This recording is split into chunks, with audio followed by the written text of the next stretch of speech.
Hey guys, tonight we're going to talk about something that sounds quaint and charming, but was actually pretty miserable. Victorian maids.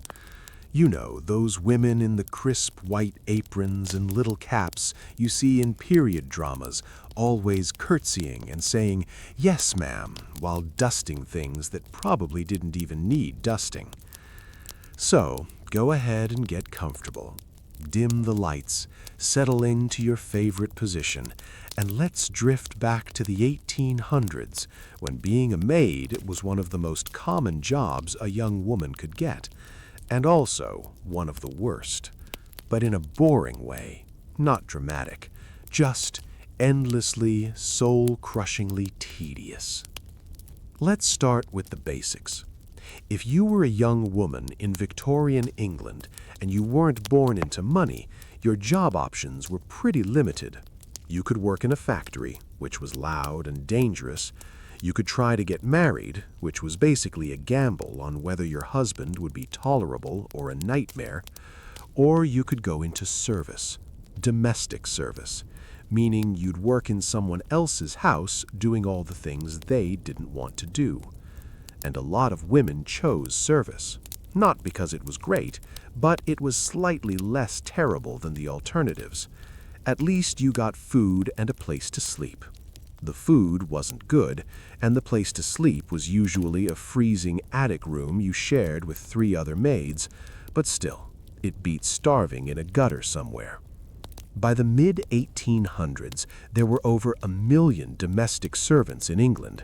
Most of them were women. Most of them were young, and most of them were absolutely exhausted. Now, when we say maid, we're actually talking about a whole hierarchy of jobs. Victorian households, especially wealthy ones, had this incredibly detailed class system among the servants. It was like a mini society downstairs, with its own rules and drama and people who thought they were better than other people, even though they were all working for the same rich family. At the very bottom, you had the scullery maid. Poor girl.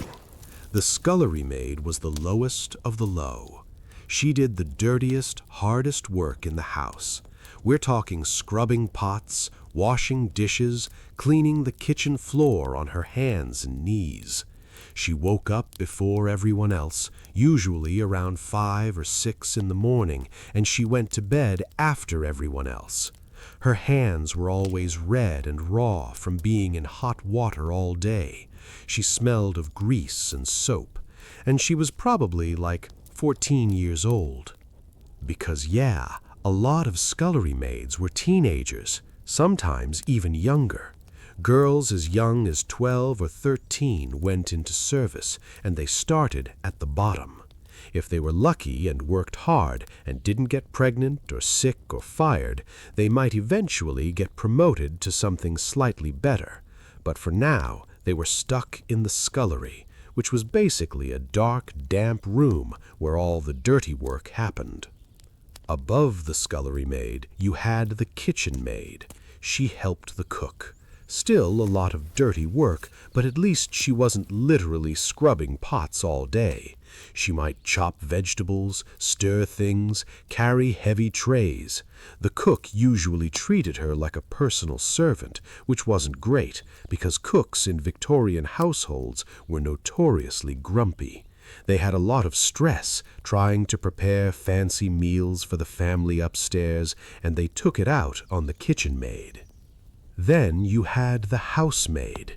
Actually, there were usually multiple housemaids, lower housemaids and upper housemaids. The lower ones did the heavy cleaning, scrubbing floors, carrying coal for the fireplaces, emptying chamber pots. Because yes, even in the late 1800s, a lot of wealthy homes still used chamber pots. Indoor plumbing existed, but it wasn't everywhere, and even when it was often just for the family, not the servants. So the housemaid would wake up early, usually around 6, and she'd start by cleaning out the fireplaces. Every single fireplace in the house. Victorian homes were cold, and fireplaces were the main source of heat, so there were a lot of them. She'd scoop out the ashes, which got everywhere, all over her hands and clothes, and probably in her lungs. Then she'd lay new fires, carry in coal, and get them going before the family woke up. Because here's the thing, the family wasn't supposed to see this work happening. The whole house was supposed to just magically be clean and warm and perfect when they got up in the morning. So the maids had to do everything early and quietly. They'd tiptoe around in the dark, trying not to make noise, trying to be invisible. After the fires, the housemaid would sweep and dust every room, every day, because Victorians were obsessed with cleanliness, even though their cities were full of coal smoke and horse manure. The air outside was filthy, which meant the air inside was also filthy, which meant everything got dusty and dirty really fast. So the maids were basically fighting a losing battle against soot and grime. And they had to use these long, heavy skirts while they worked, uniforms. The typical maid's uniform was a plain dress, usually gray or black, with a white apron over it. In the morning, she'd wear a rough apron for the dirty work. In the afternoon, if she had to serve tea or answer the door, she'd change into a clean, fancy apron. The whole thing was designed to make her look neat and respectable, but also to make it very clear that she was a servant. The upper housemaids had it slightly better. They did the lighter cleaning, dusting the fancy furniture, making the beds, tidying the bedrooms. They might help the lady of the house get dressed. They were closer to the family, which could be good or bad. Good if the family was kind, bad if they were demanding or creepy. Then you had the parlor maid. She was responsible for the public rooms, the drawing room, the dining room, places where guests would see. She'd set the table, serve meals, answer the door. She had to look especially neat and pretty because she was representing the household. Some families specifically hired parlor maids who were attractive, which, was as weird and uncomfortable as it sounds. Above all of them, you had the lady's maid. She was a personal servant to the lady of the house. She'd help her dress, do her hair, take care of her clothes, sometimes even read to her or keep her company. This was one of the better jobs if you could get it. It required skill. You had to know how to sew, how to style hair, how to be discreet and trustworthy. You were privy to all your mistress's secrets, and you were expected to keep your mouth shut. And then at the very top of the female servant hierarchy, you had the housekeeper. She was in charge of all the female servants. She had her own room, her own sitting area, her own set of keys to all the cupboards and closets. She managed the household, ordered supplies, hired and fired maids. She was called Mrs., even if she wasn't married, as a sign of respect. The housekeeper reported to the mistress of the house, but she had a lot of autonomy. She could make life easier or much, much harder for the maids under her. Some housekeepers were fair, others were tyrants. It really depended. Now, all of this hierarchy might sound kind of quaint, but here's what it actually meant. If you were a maid, your entire life revolved around work. You worked 6.5 days a week. Sunday afternoons, you might get a few hours off to go to church or write a letter home. Maybe once a month, you'd get an evening off. That was it. Your day started at 5 or 6 in the morning and didn't end until 10 or 11 at night. Sometimes later, if the family was entertaining guests. You were always on call. If someone rang the bell in the middle of the night, you had to get up, and see what they wanted. You weren't allowed to have visitors. You weren't allowed to go out without permission. If you wanted to see your family, you had to ask, and your employer could say no. A lot of maids went months or even years without seeing their parents or siblings. You definitely weren't allowed to have a boyfriend. If you got caught with a man, you'd be fired. If you got pregnant, you'd be fired. And there was no sympathy, no help. You'd just be thrown out, and good luck finding another job with no reference. The wages were terrible. A scullery maid might make 8 or 10 pounds a year. That's it, for a year of back-breaking work. Upper servants made more, maybe 20 or 30 pounds, but even that wasn't much, and a lot of employers found ways to pay even less. They'd deduct money for broken dishes, for being sick, for any little mistake. But you got room and board. You lived in the house. You ate the family's leftovers, or whatever the cook made for the servants, which was usually plain and boring. Bread, potatoes, maybe some meat if you were lucky. The upper servants ate better than the lower ones, of course. The housekeeper and the butler got to eat in their own dining room with nicer food. The scullery maid ate standing up in the kitchen, whatever was left. You slept in the attic, or sometimes the basement. The rooms were small, cold, barely furnished. A bed, maybe a chair, a tiny bit of space to keep your things. In the winter, it was freezing. In the summer, it was stifling. You shared the room with other maids, so you had no privacy. You could hear everything through the thin walls. And you were lonely, so lonely. You were surrounded by people all day, but you couldn't really talk to them. You couldn't be friends with the family, obviously, and the other servants were often too tired or too competitive to be friendly. Everyone was trying to move up, to get a better position, so there was a lot of gossip and backstabbing. Plus, you were isolated from the outside world. You lived in someone else's house, in someone else's life. You wore someone else's uniform. You followed someone else's rules. You didn't have your own life.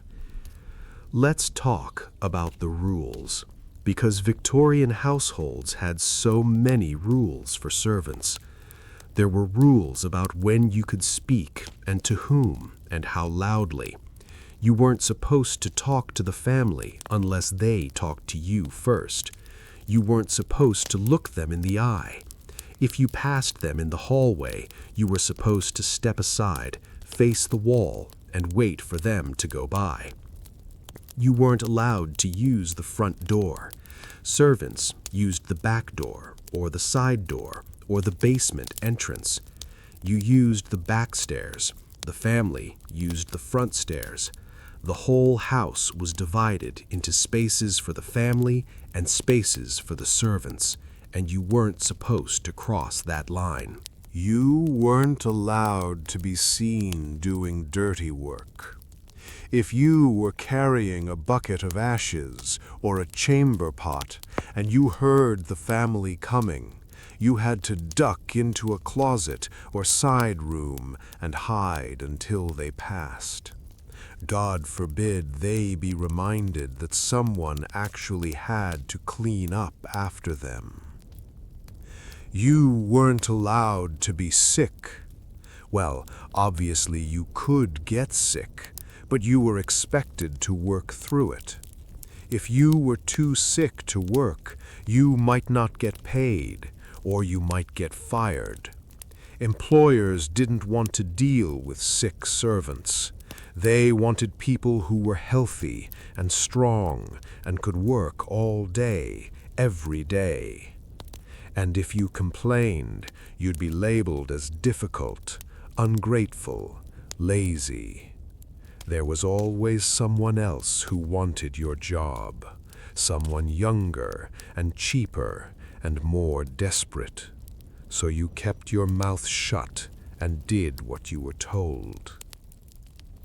Let's float over to what the actual work looked like day to day, because even though it was boring, it was also relentless. Imagine you're a housemaid. You wake up at 6. It's dark. It's cold. You pull on your dress, your apron, your cap. You stumble downstairs to the kitchen.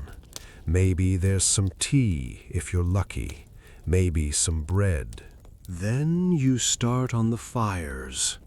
You go from room to room, kneeling on the hard floor, scooping out ashes, laying kindling, lighting fires. Your hands get black. Your knees hurt. The smoke makes your eyes water. After the fires, you sweep the hallways. Then you dust the drawing room.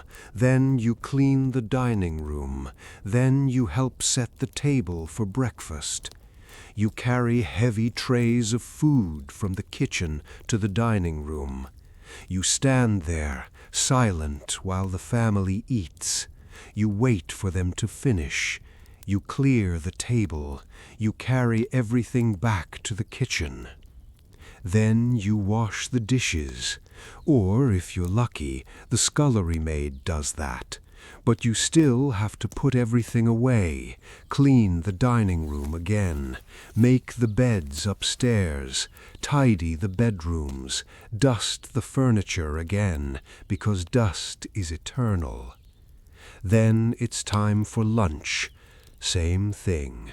Carry, serve, clear, clean. Then more cleaning, scrubbing floors, polishing silver, beating rugs. Victorian rugs were heavy and full of dust, and the only way to clean them was to hang them outside and hit them with a special stick until the dust came out. It took forever. Your arms got tired, but the rugs had to be clean. Then it's time for tea.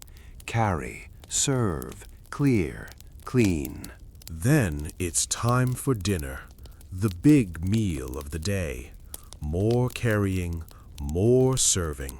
If there were guests, you had to be extra careful, extra quiet, extra perfect. You couldn't spill anything, you couldn't make noise, you had to move like a ghost.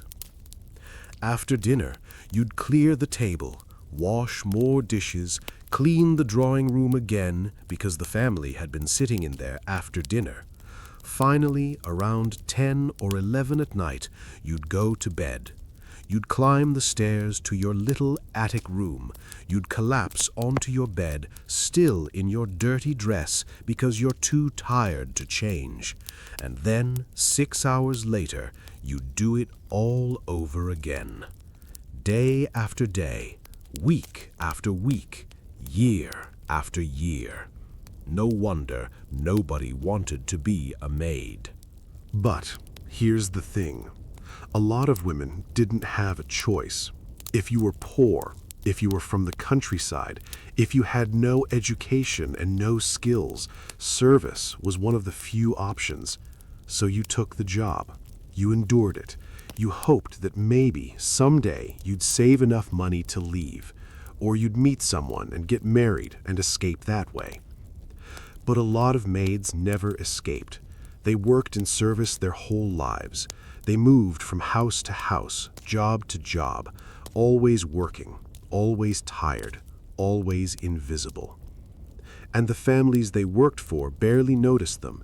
The maids were just there, part of the furniture, doing their jobs quietly and efficiently, making life comfortable for people who never really thought about what it took to keep a house running. That's the sad, quiet reality of being a Victorian maid. It wasn't glamorous. It wasn't romantic. It was just hard, boring, lonely work.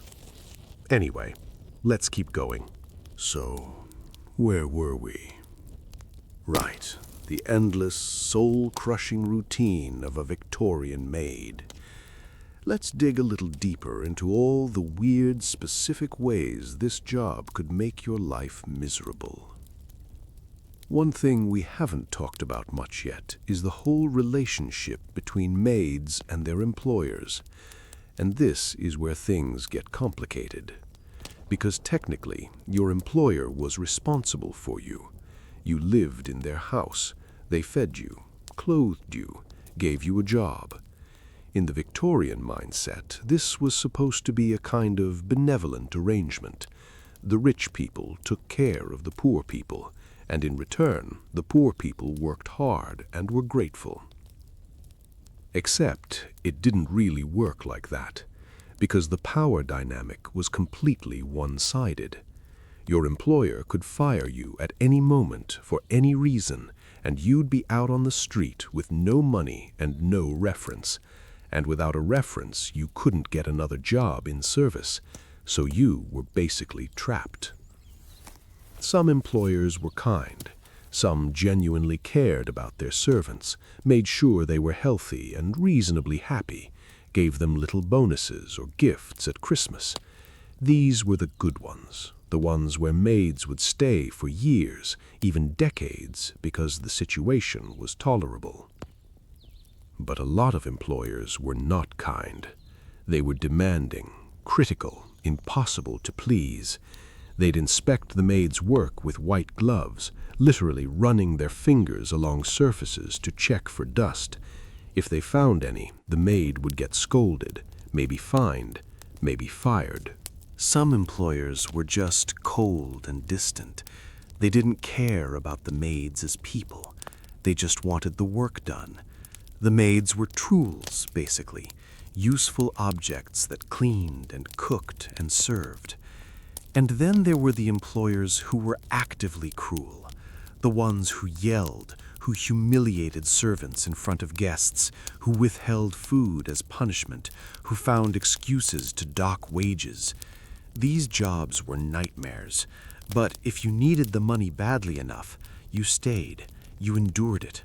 What else could you do? There was also the problem of male employers and sons of the family and male guests, because sexual harassment was a very real danger for maids, and there was basically no protection against it. If a man in the household decided to bother you, your options were limited.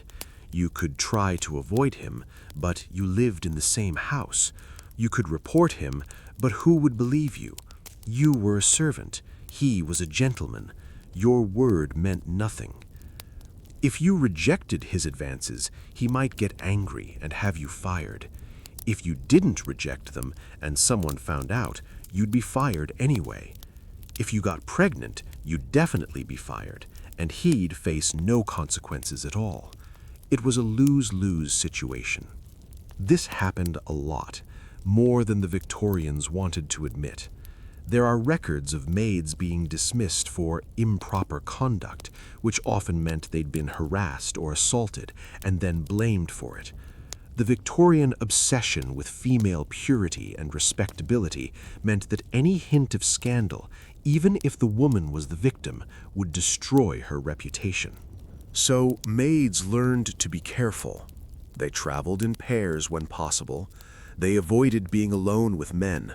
They kept their eyes down and their mouths shut and hoped they'd be left alone. Let's talk about the health problems, because working as a maid was genuinely bad for your body. The long hours, the physical labor, the terrible living conditions, all of it added up. Maids had constant back problems from bending over to scrub floors and clean fireplaces. Their knees were perpetually bruised and sore. Their hands were cracked and bleeding from being in hot water all day, scrubbing with harsh soap and chemicals. They had respiratory issues from breathing in coal dust and smoke all day. Remember, they were cleaning out fireplaces every morning, and Victorian cities were full of coal smoke anyway. Their lungs were constantly irritated. They had eye problems from working in dim light. Candles and gas lamps didn't give off much light, but maids were still expected to sew, polish silver, do detailed work in the near dark. They were chronically exhausted, which made them more susceptible to illness, and when they did get sick, they rarely got proper rest. They'd work through colds, through fevers, through headaches and stomach aches and infections, because they couldn't afford not to. Some maids developed eating disorders, though obviously they didn't call them that at the time. They'd skip meals to save money, or because they were too tired to eat, or because the food was so terrible they couldn't stomach it. Or they'd eat too much too fast during their brief meal breaks, making themselves sick. Others developed depression, though again, the Victorians didn't really understand mental health. They'd just say a maid was melancholy, or difficult, or not suited to service, and then they'd fire her, which obviously made everything worse. There were also accidents. Maids fell downstairs while carrying heavy loads. They burned themselves on stoves and irons and hot water. They cut themselves with knives while chopping vegetables. They tripped over their long skirts and twisted ankles, broke wrists. And if you were injured badly enough that you couldn't work, well, that was the end of your employment. The family would send you home, or to a hospital if you were lucky, but they wouldn't keep paying you. You were on your own. Now, let's drift over to the social isolation aspect, because this was one of the most quietly devastating parts of being a maid. You were cut off from your family, from your friends, from any kind of normal social life. Most maids came from the countryside, from small villages where everyone knew everyone. They grew up in tight-knit communities, and then they left, usually when they were very young, to go work in a city, in a stranger's house. The homesickness was intense. Girls would cry themselves to sleep in those cold attic rooms, missing their mothers, their sisters, their old lives. They'd write letters home, but mail was slow, and a lot of families couldn't read anyway, so someone else would have to read the letter to them. And going home for a visit was difficult. You needed permission from your employer, which wasn't always granted. You needed money for the train or coach, which you might not have. And even if you managed to get home, it was only for a day or two. Then you'd have to leave again, which made the homesickness even worse. Some maids tried to make friends with the other servants in the house, and sometimes this worked. There are stories of maids who became like sisters, who looked out for each other, who made the situation bearable through companionship. But often, the competitive atmosphere made friendship difficult. Everyone was jockeying for position, trying to impress the housekeeper or the mistress, trying to get promoted to a better job. Maids would tattle on each other, sabotage each other, spread gossip. It was every woman for herself. And you definitely couldn't be friends with the family. The class divide was too great. You might spend all day in the same house as them, but you inhabited completely different worlds. They barely saw you as a person. You were just the girl who cleaned their room. There's this quote from a Victorian lady's diary where she's writing about her maid, and she says something like, "I don't know what I'd do without Mary. She's been with me for 5 years and knows exactly how I like things." And then, in the very next sentence, "I wonder what her Christian name is." 5 years, and she didn't even know the maid's first name. She just called her by her last name, or sometimes employers would just call all their maids Jane or Mary, regardless of their actual names, because it was easier. That was the level of disconnect. You could work in someone's house for years, see them every single day, and they wouldn't know the first thing about you. Your hopes, your dreams, your personality, none of it mattered. You were just a servant. So, yeah, lonely. Very, very lonely. Let's talk about the food situation in more detail, because it's kind of fascinating in a depressing way. What maids ate depended entirely on the household and the generosity of the employers. In theory, servants were supposed to be fed adequately. After all, they were doing hard physical labor all day. They needed energy. But in practice, a lot of employers were stingy. The servants usually ate in the kitchen or in a separate servants' hall if the house was big enough. They ate after the family had eaten, and they ate whatever was left over. Sometimes this was fine. If the family had a big roast for dinner, the servants might get some meat, some vegetables, some potatoes. But sometimes the family ate everything, or the good stuff was saved for the next day, and the servants got bread and drippings. Literally just bread with meat fat smeared on it, or watery soup, or oatmeal, again. The hierarchy applied to food, too. The upper servants, the housekeeper and the butler, got the best leftovers. The middle servants got what was left after that. The scullery maid got the scraps. Some households had rules about what servants were allowed to eat. No sugar, no tea except very weak tea, no butter, only margarine or drippings, no fresh fruit. These things were expensive, and employers didn't want to waste them on servants. There are records of maids being punished for eating food they weren't supposed to. One girl got fired for eating a piece of cake that was left in the pantry. She thought it was left over from tea, fair game for the servants, but apparently it had been saved for the lady of the house, so fired, just like that. Other maids would steal food because they were genuinely hungry. They'd pocket a roll, an apple, a bit of cheese. If they got caught, they'd be dismissed without a reference for theft, even if it was just a crust of bread.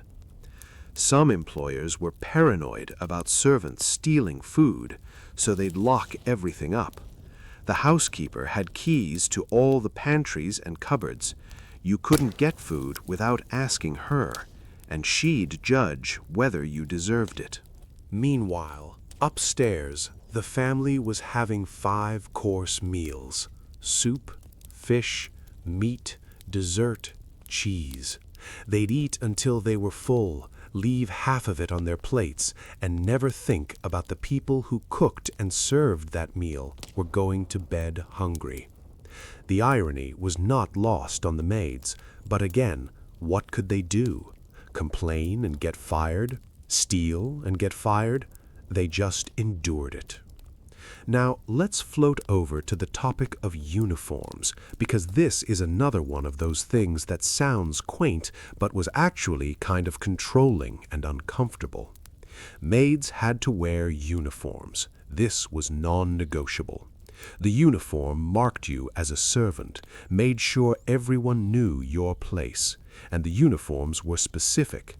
Different jobs had different uniforms, different times of day had different uniforms. A typical housemaid would wear a plain cotton dress, usually gray or brown or black, with long sleeves and a high collar. Over this, she'd wear an apron. In the morning, a rough apron made of coarse fabric for the dirty work. In the afternoon, a clean white apron, usually with some lace or frills, for when she might be seen by the family or guests. She'd also wear a cap, a little white cap that covered her hair. This was partly about cleanliness, keeping hair out of the way while she worked, But it was also about modesty and marking her as a servant. The parlor maid who served at table and answered the door had a fancier uniform, a black dress, a frilly white apron, a decorative cap. She was supposed to look neat and attractive, like a pretty ornament in the house. The lady's maid had a different uniform, usually a bit more elegant because she was around the mistress all day and needed to look respectable. And here's the thing. These uniforms were often provided by the employer, which sounds generous, but sometimes they weren't.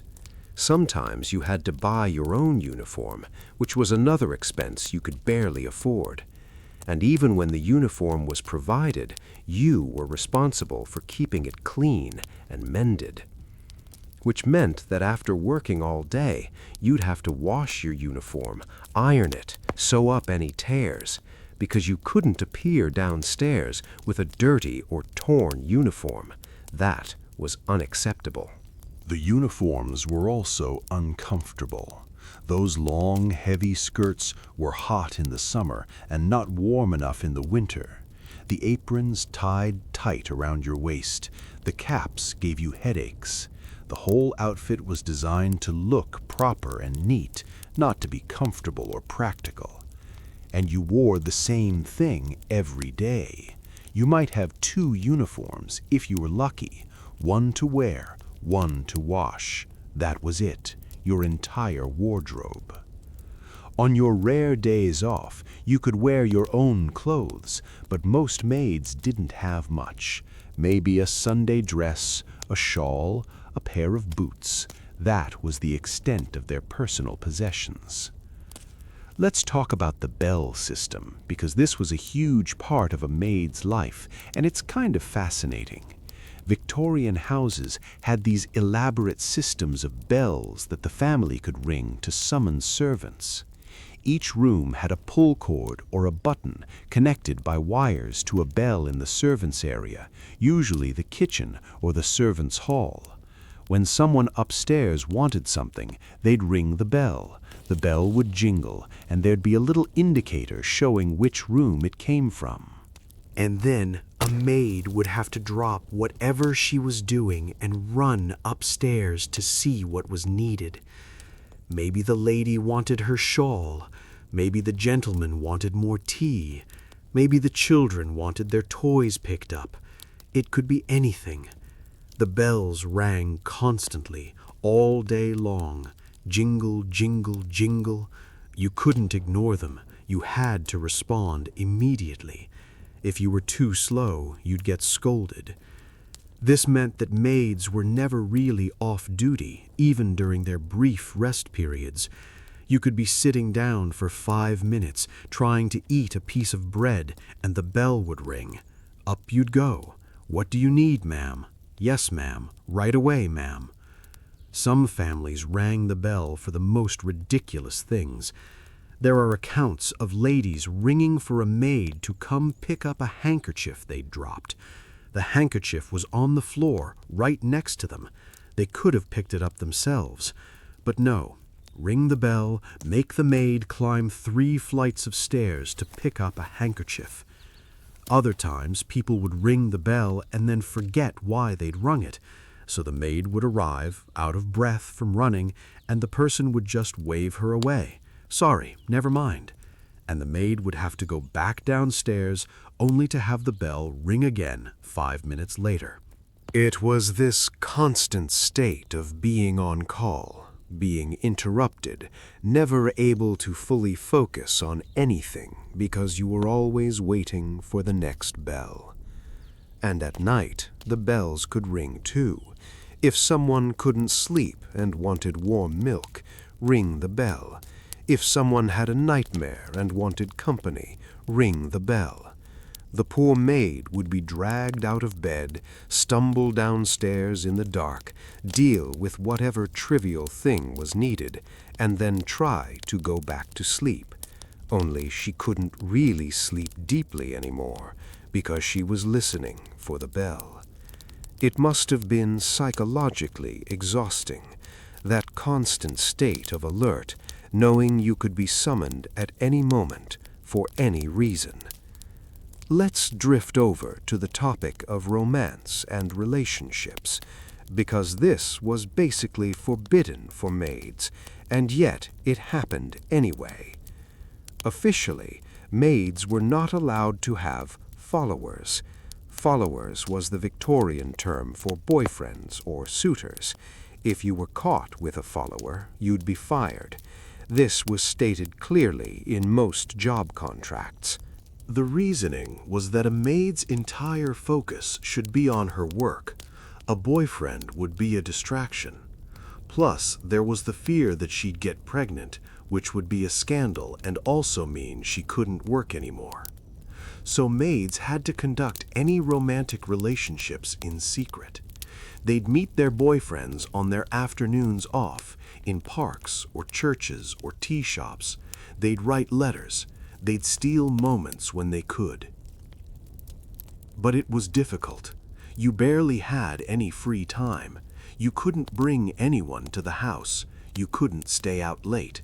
If you seemed distracted or happy, the housekeeper would get suspicious and start asking questions. Some maids would sneak out at night after the family was asleep to meet someone. This was incredibly risky. If you got caught, you'd be fired immediately. And sneaking around a creaky old house in the dark, trying not to wake anyone, was nerve-wracking. Other maids would develop relationships with male servants in the same household: the footman, the coachman, the gardener. At least you saw these men every day, but again, this was risky. Servants gossiped. Someone would notice. Someone would tell. And if a maid did get pregnant, her life was essentially over. She'd be thrown out with no reference, no money, no support. The father, especially if he was from a higher class, would face no consequences. The maid would be left to deal with it alone. She might go to a home for unwed mothers, which were grim places run by religious organizations. She'd have the baby, give it up for adoption or to an orphanage, and then try to find work. But without a reference, the only jobs she could get were the worst ones. Prostitution was often the only option left, which is deeply sad. Some maids tried to induce miscarriages using folk remedies, herbs, hot baths, throwing themselves downstairs. These methods were dangerous and often didn't work. Some women died from botched attempts. It was a horrible situation, and it was entirely the result of a system that controlled women's bodies and sexuality while offering them no protection or support. But let's move on to something slightly less dark. Let's talk about the few ways a maid could improve her situation. The main way was to get promoted. If you worked hard, didn't cause trouble, and got lucky, you might move up from scullery maid to kitchen maid to housemaid to lady's maid. Each step up meant slightly better work, slightly better pay, slightly more respect. The ultimate goal for many maids was to become a housekeeper. Housekeepers had real authority. They had their own rooms, their own income, their own status. It was a respectable position.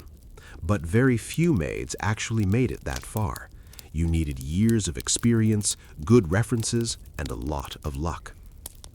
Another option was to switch to a better household. If you could get a reference from your current employer, you could apply to work for a wealthier or kinder family.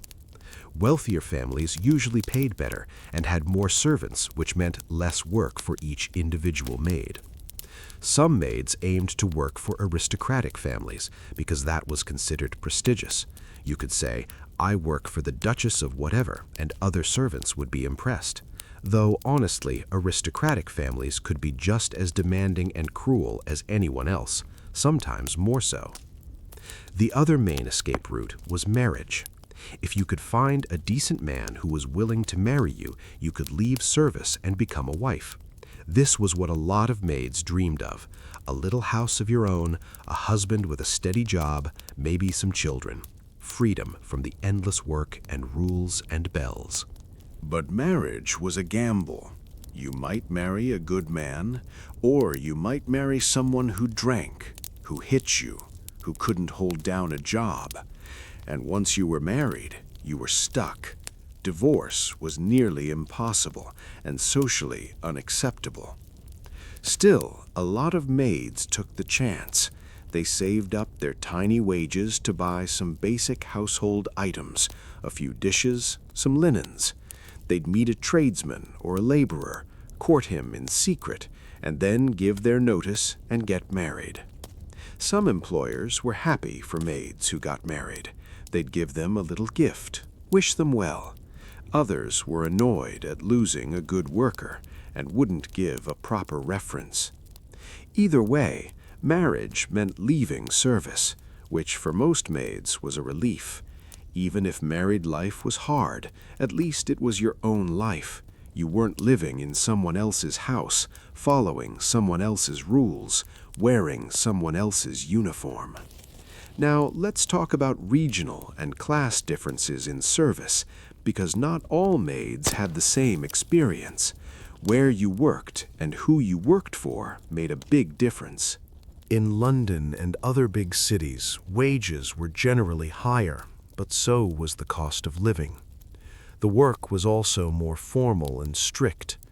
London households followed the rules of etiquette very carefully. Everything had to be done just so. In the countryside or in smaller towns, things were often more relaxed. You might work for a middle-class family that only had 1 or 2 servants. The work was still hard, but you'd have more variety. You'd do a bit of everything: cooking, cleaning, childcare, and the family might treat you more like a person, less like a piece of furniture. Working for the middle class versus the upper class was also different. Middle-class families were trying to appear respectable and genteel, so they'd hire a maid even if they could barely afford it. These employers often had less money, so they'd pay you less and feed you less, but they might also be less snobbish, more willing to see you as a human being. Upper-class families, especially aristocrats, had very formal households with lots of servants. You were more likely to specialize in one job and do only that. You were also more likely to be treated as invisible, just part of the machinery of the house. Some maids preferred big households because you could blend in, avoid attention, do your work without much interaction. Others preferred small households where you had more autonomy, even if it meant more work. It really depended on your personality and your luck. The same job could be tolerable or unbearable, depending on the specific family. Let's talk about what happened to maids when they got old, because this is another sad aspect of the system. Service was a young woman's game. The work was physically demanding, and employers preferred young, energetic workers. As you got older, into your 30s and 40s, it became harder to find good positions. Your body was wearing out from years of hard labor. Your back hurt, your knees hurt, you couldn't move as fast. If you'd managed to become a housekeeper, you might be okay. Housekeepers could work into their 50s or 60s, since the job was less physical. But if you were still a housemaid or a scullery maid in your 40s, you were in trouble. Employers didn't want older maids. They thought they'd be slow, difficult, unable to keep up. So older women would take worse and worse jobs with lower pay and harsher conditions because they had no other options. Some elderly maids ended up in workhouses, which were institutions for the poor. Workhouses were horrible places. You had to work for your keep, doing tedious tasks like picking apart old ropes. The food was terrible, the conditions were grim, but if you had no money and no family, it was the only option. Other elderly maids were lucky enough to have saved a little money over the years, or they had family who could take them in, but a lot of them had nothing. They'd worked their whole lives, and they had nothing to show for it. It's bleak. The whole system was designed to extract as much labor as possible from young, vulnerable women and then discard them when they were no longer useful. Anyway, we've covered a lot of the depressing realities of being a Victorian maid. The long hours, the terrible pay, the loneliness, the lack of freedom, the health problems, the exploitation. It was not a good life. It was something you endured because you had no choice. And yet, millions of women did it. They got up every morning and scrubbed those floors and emptied those chamber pots and rang when summoned and kept their mouths shut and survived. Some of them even found small moments of joy. A friendship with another maid, a kind word from an employer, an afternoon off to walk in the park, a letter from home. These little things could make the difference between despair and just getting through another day. But mostly, it was just hard, boring, thankless work, which is why nobody really wanted to be a Victorian maid, unless, of course, the alternative was even worse. So let's drift into some of the more specific, weirdly detailed aspects of a maid's daily work, because the Victorians had very particular ideas about how things should be done, and maids were expected to follow these rules exactly. Take dusting, for example. You'd think dusting would be straightforward. You get a cloth, you wipe surfaces, done. But no. Victorian households had elaborate dusting protocols. First, you had to use the right kind of cloth. Different surfaces required different cloths. A soft cloth for polished wood, a slightly rougher cloth for marble, a special cloth for gilt frames. You couldn't just grab any old rag. And you had to dust in a specific order, top to bottom, always. Start with the highest surfaces, the tops of wardrobes and picture frames, and work your way down. That way, the dust you disturbed would fall onto surfaces you hadn't cleaned yet. You also had to be incredibly careful with the family's possessions. Victorian drawing rooms were cluttered with stuff. Little figurines, vases, photographs in frames, decorative boxes, books, candlesticks. Every surface was covered with objects, and you had to pick up each one, dust under it, dust the object itself, and put it back exactly where it was. If you broke something, you'd have to pay for it. The cost would be deducted from your wages, and some of these objects were expensive. A broken vase could cost you months of salary. So you'd move through these rooms very, very carefully, picking things up with trembling hands, trying not to drop anything, trying to work quickly because you had 100 other tasks to do, but also trying to be careful because you couldn't afford to break anything. The mental stress of this must have been exhausting. Every single day, handling fragile, expensive objects, knowing that one mistake could ruin you financially. Let's talk about cleaning the stairs. This was a daily task for housemaids, and it was incredibly tedious. Victorian houses had a lot of stairs. Main stairs for the family, back stairs for the servants. sometimes multiple flights. All of these had to be cleaned regularly. For carpeted stairs, you'd have to sweep them with a stiff brush, getting into all the corners where dust accumulated. Then you'd have to beat the carpet to get the deep dirt out. Some households had special stair carpet cleaning devices, basically brushes on long handles that you'd drag up and down. For uncarpeted stairs, usually the servants' stairs, you'd have to scrub them on your hands and knees with a bucket of water and a scrubbing brush. Each step had to be scrubbed, rinsed, dried. Your knees would be bruised and sore from kneeling on the hard wood. And you had to do this early in the morning before the family woke up, because they couldn't be inconvenienced by wet stairs. So you'd be there in the dark, scrubbing away, trying to finish before anyone came down for breakfast. The really fun part was when households had those decorative brass stair rods. You know, the rods that held the carpet in place. Those had to be polished, each one until it gleamed. Polishing brass was another one of those never-ending tasks. The Victorians loved brass. Brass door handles, brass candlesticks, brass coal scuttles, brass fenders around fireplaces.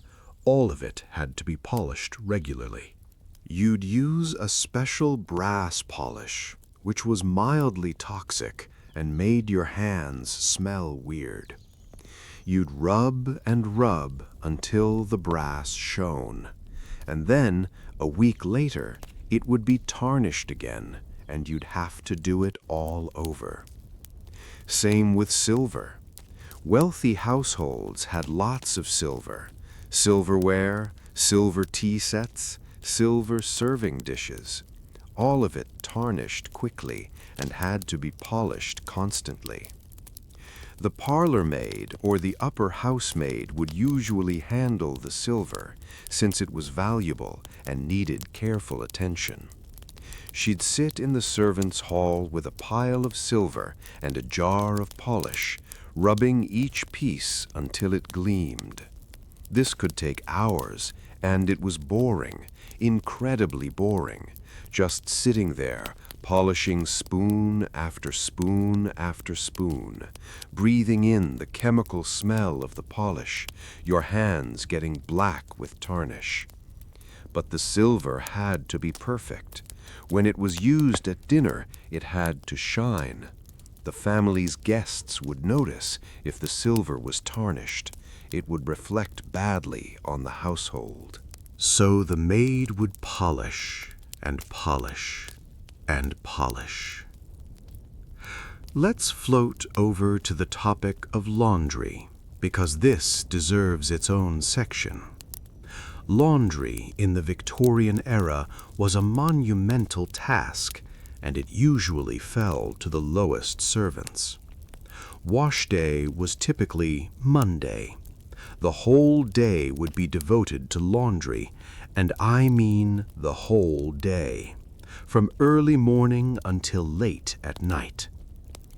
First, you had to haul water, lots and lots of water.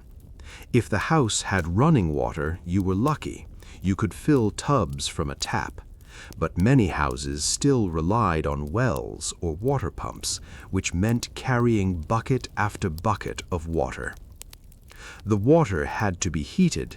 You'd fill a copper boiler, basically a large metal tub built into the wall of the laundry room, and light a fire under it, wait for the water to heat up. Meanwhile, you'd sort the laundry. Whites separate from colors. Delicates separate from heavy linens. The family's clothes separate from the servants' clothes, obviously. Then you'd start washing. You'd dump clothes into the hot water, add soap, harsh, caustic soap that ate away at your skin, and start scrubbing, either hand or with a washboard. A washboard was a wooden frame with a ridged metal surface. You'd rub the clothes against it, working the soap in, trying to get out the dirt and stains. It was hard work. Your arms would ache. Your hands would get raw and cracked from the hot water and the soap. For really dirty items, like the maid's work aprons or kitchen towels, you'd have to scrub even harder. Sometimes you'd boil them in the copper to get them clean. Stains required special treatment. Different stains needed different remedies. Blood stains had to be soaked in cold water. Grease stains needed to be treated with lye or borax. Ink stains were a nightmare. You'd try everything: lemon juice, milk, salt, and sometimes the stain still wouldn't come out. If you couldn't get a stain out of a family member's clothing, you'd get in trouble. So you'd scrub and scrub, your knuckles bleeding, desperately trying to make the stain disappear. After washing, everything had to be rinsed multiple times. You'd dump the soapy water, refill with clean water, rinse, dump, refill, rinse, over and over until all the soap was out.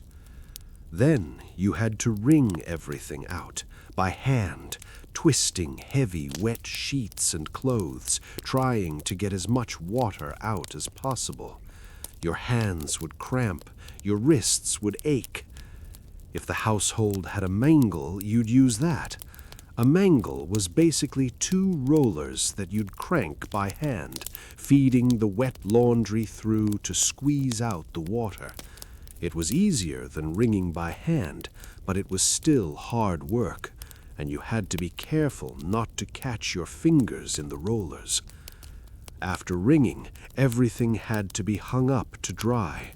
In good weather, you'd hang it outside on clotheslines. In bad weather, you'd have to hang it inside, in the laundry room or the kitchen, where it would drip everywhere and take forever to dry. And then, once everything was dry, you had to iron it, because the Victorians were obsessed with crisp, perfectly ironed linens. Ironing was another whole nightmare. Victorian irons were heavy chunks of metal that you heated on the stove. You'd have several irons going at once. One would be heating while you used another. When the iron you were using cooled down, you'd swap it for a hot one. These irons were genuinely heavy. Your arms would get tired just lifting them, and you had to be careful not to make the iron too hot, or you'd scorch the fabric. But if it wasn't hot enough, it wouldn't get the wrinkles out. Fine linens required very careful ironing. The ladies' delicate blouses, the gentlemen's shirts, the fancy tablecloths, everything had to be perfectly smooth, no wrinkles, no scorch marks. If you did scorch something, you'd ruined it, and yes, you'd have to pay for it. So you'd stand there for hours, ironing piece after piece, swapping out irons, trying not to burn yourself with the fabric, breathing in the smell of hot metal and starch. Because, oh, right, things also had to be starched. Shirt collars, cuffs, aprons, tablecloths. Starch made fabric stiff and crisp, which the Victorians loved.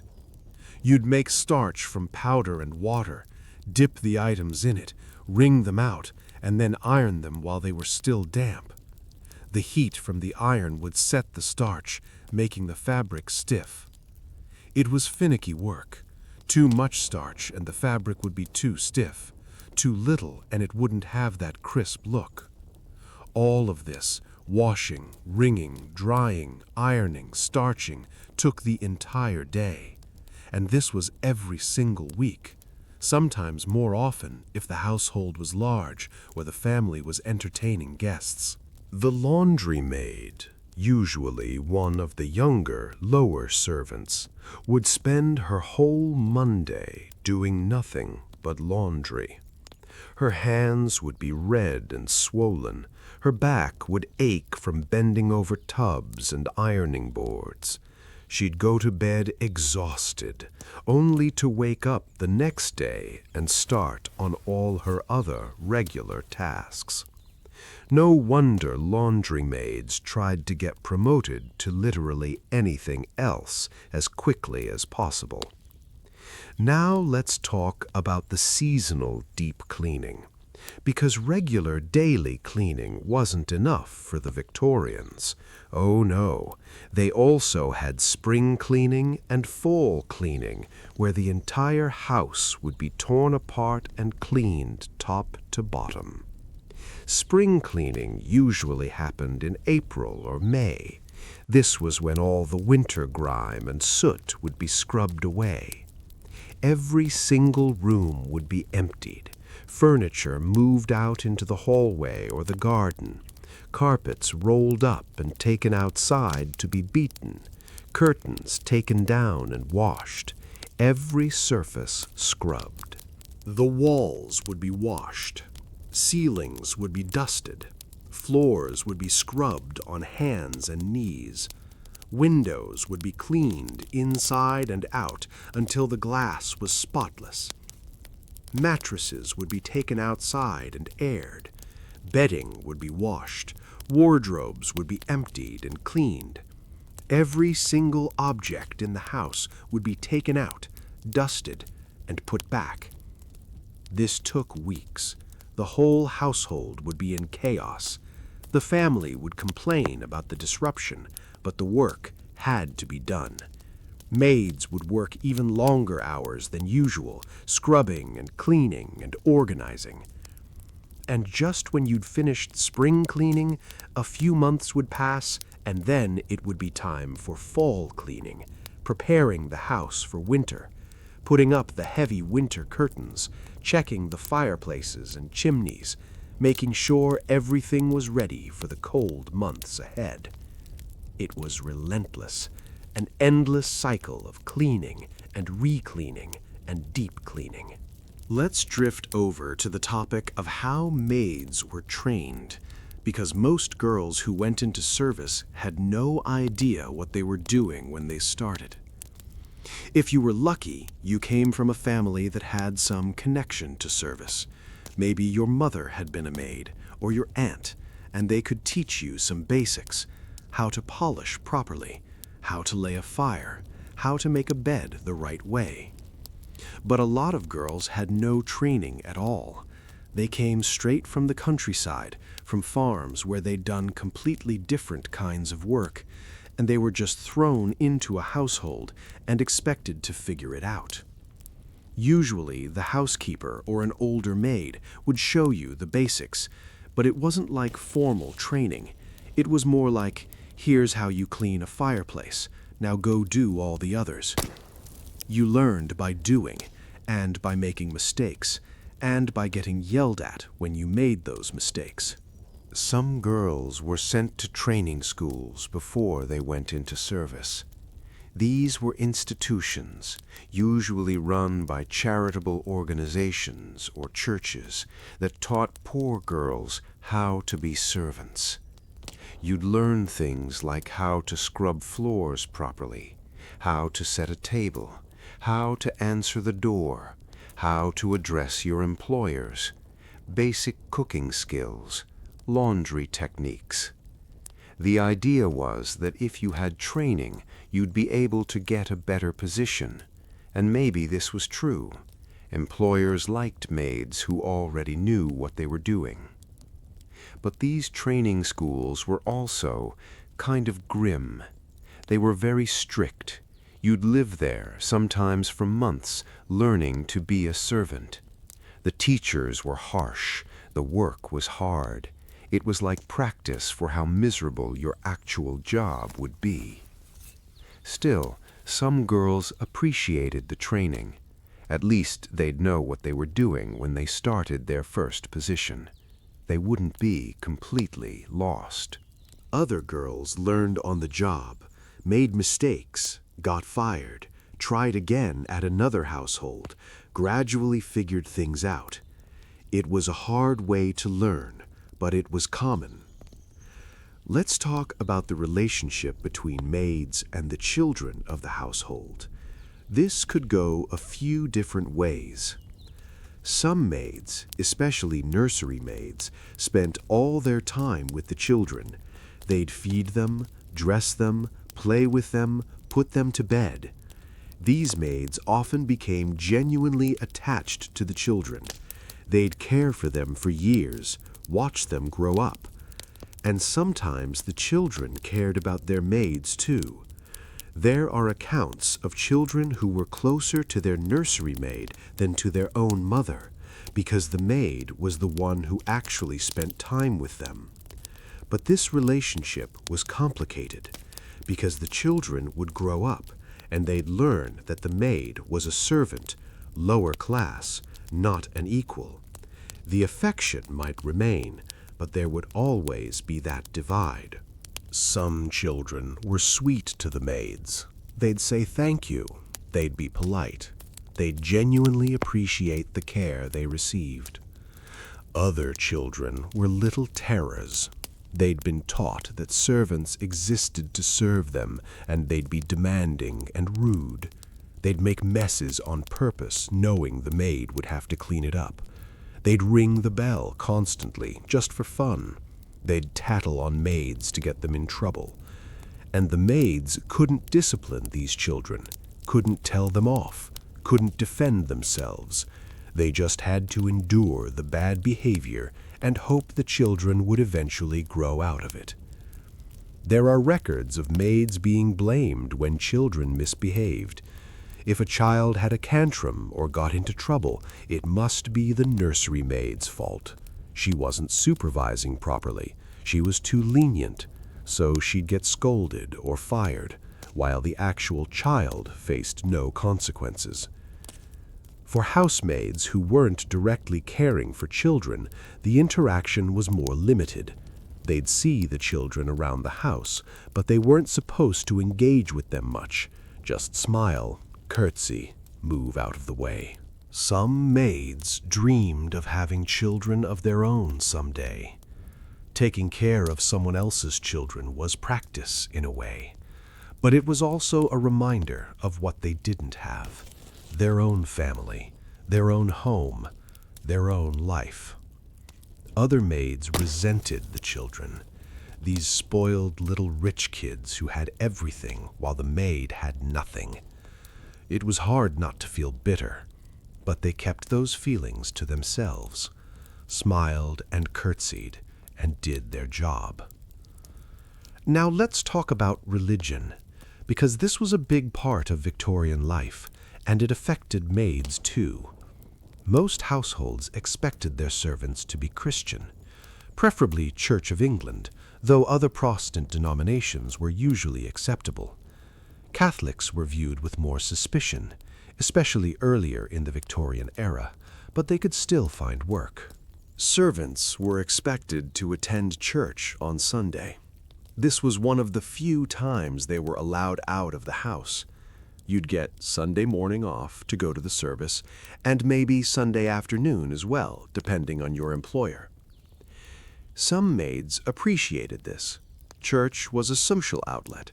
You'd see other servants there, maybe make friends, hear gossip from other households. It was a break from the isolation of your job. The service itself might be boring, but at least you were out of the house, sitting down, not working. Other maids didn't care about religion, but had to go anyway. You couldn't refuse. Your employer would be scandalized.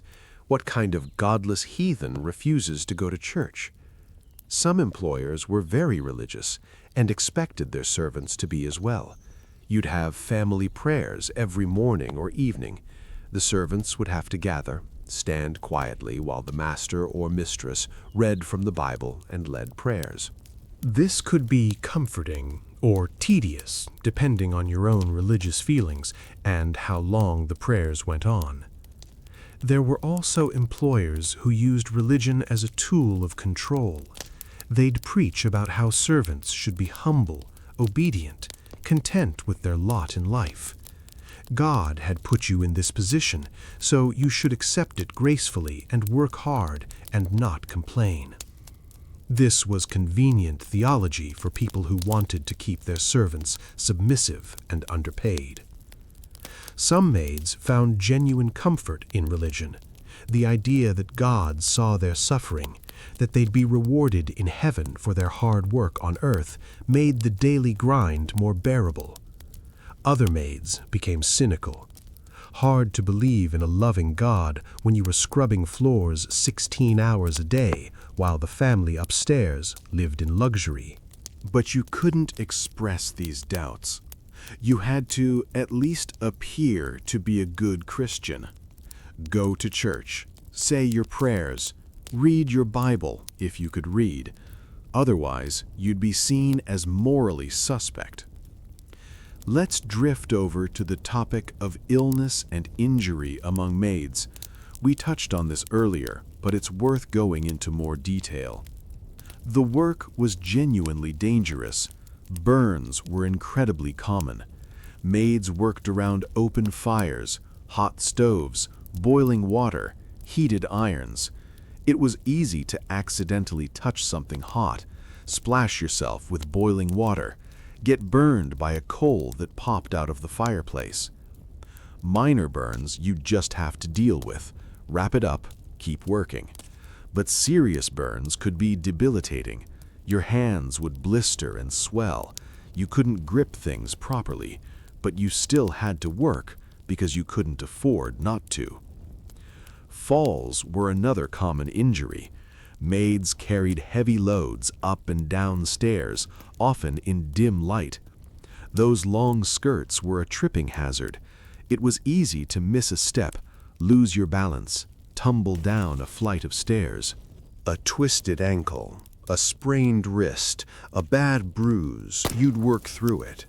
A broken bone meant you couldn't work, which meant you wouldn't get paid, which meant you couldn't afford a doctor. Some employers would help with medical care if a servant was seriously injured. They'd call a doctor, pay for treatment. This was partly out of kindness and partly practical. They needed you to heal so you could get back to work. But other employers would just dismiss you. If you were too injured to work, you were useless to them. You'd be sent home to your family, if you had one, or to a charity hospital. Charity hospitals were not pleasant places, crowded, dirty, underfunded. The care was minimal, but if you had no money and no other options, that's where you went. Respiratory illnesses were also very common. All that coal dust and smoke, the damp living conditions, the constant exhaustion weakening your immune system. Maids caught colds, developed chronic coughs, sometimes progressed to more serious conditions like tuberculosis. Tuberculosis was a huge killer in the Victorian era. It spread easily in crowded, poorly ventilated spaces like servants' quarters. If one maid got TB, others often caught it. And there was no effective treatment. You either recovered on your own or you didn't. A lot of people didn't. Maids also suffered from repetitive strain injuries, though the Victorians didn't have that terminology. Your hands would hurt constantly from scrubbing and wringing laundry. Your back would develop chronic pain from bending and lifting. Your knees would be damaged from kneeling on hard floors. By the time you were in your 30s, you'd have the body of someone much older, worn out from years of hard labor. And there was no workers' compensation, no health insurance, no safety regulations. You just had to endure it. Let's talk about theft and punishment, because maids were often accused of stealing, whether they'd actually done it or not. Theft was taken very seriously. If you were caught stealing, you'd be fired immediately and possibly prosecuted. You could end up in jail. The problem was, maids were easy to blame. Something went missing, must be one of the servants. Never mind that the lady of the house might have just misplaced it, or another family member took it. The servants were the obvious suspects. Maids had access to the family's possessions. They handled valuable items every day: jewelry, silverware, money, nice clothes. The temptation was there, especially when you were barely making enough to survive. Some maids did steal, small things usually: a bit of food, a ribbon, a few coins, things they thought wouldn't be missed. But household inventories were often very detailed. The housekeeper kept lists of how much silver there was, how many sheets, how many towels. If something was missing, it would be noticed. When something was stolen, or believed to be stolen, there would be an investigation. The housekeeper would question all the servants. Sometimes they'd search the servants' rooms, go through their personal belongings. This was humiliating. You had almost no privacy anyway, and now even your small personal space was being invaded. If the stolen item was found in your possession, or if there was enough suspicion, you'd be fired. No reference, possibly prosecuted. A theft conviction would ruin your life. You'd never work in service again. You might end up in prison or transported to Australia if the theft was serious enough, though transportation had mostly ended by the mid-Victorian era. Even if you weren't convicted, just the accusation could destroy your reputation. Future employers would be suspicious. The really unfair part was that maids were sometimes set up. A jealous colleague might plant something in your room to get you fired, or an employer might falsely accuse you to avoid paying your wages. And you had no real way to defend yourself. Your word against theirs. Who would believe a servant over a respectable family? So maids lived in constant fear of being accused. They'd be extra careful with valuable items, make sure witnesses saw them handling things properly, try to avoid situations where they could be blamed. It was another layer of stress on top of everything else. Now, let's drift over to holidays and special occasions, because these were mixed blessings for maids. Christmas was a big deal in Victorian England. Families would decorate, have special meals, exchange gifts.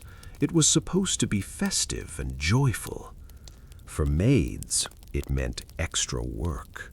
So much extra work. The house had to be decorated, greenery brought in and arranged. The Victorians loved holly and ivy and mistletoe. Someone had to go out and gather it, bring it in, put it up everywhere. There was extra cooking. Christmas dinner was a major production. Roast goose or turkey, multiple side dishes, puddings, pies. The cook and kitchen maids would be working for days to prepare it all. There was extra cleaning. The house had to be spotless for the holiday. All the good china and silverware had to be brought out, polished, set up. If the family was entertaining, which they often were, there would be even more work. Preparing guest rooms, serving multiple meals, cleaning up after parties. The maids would be exhausted by the time Christmas actually arrived. On Christmas Day itself, some employers would give their servants a few hours off. You might get to rest, attend church, maybe even go visit family if they lived nearby.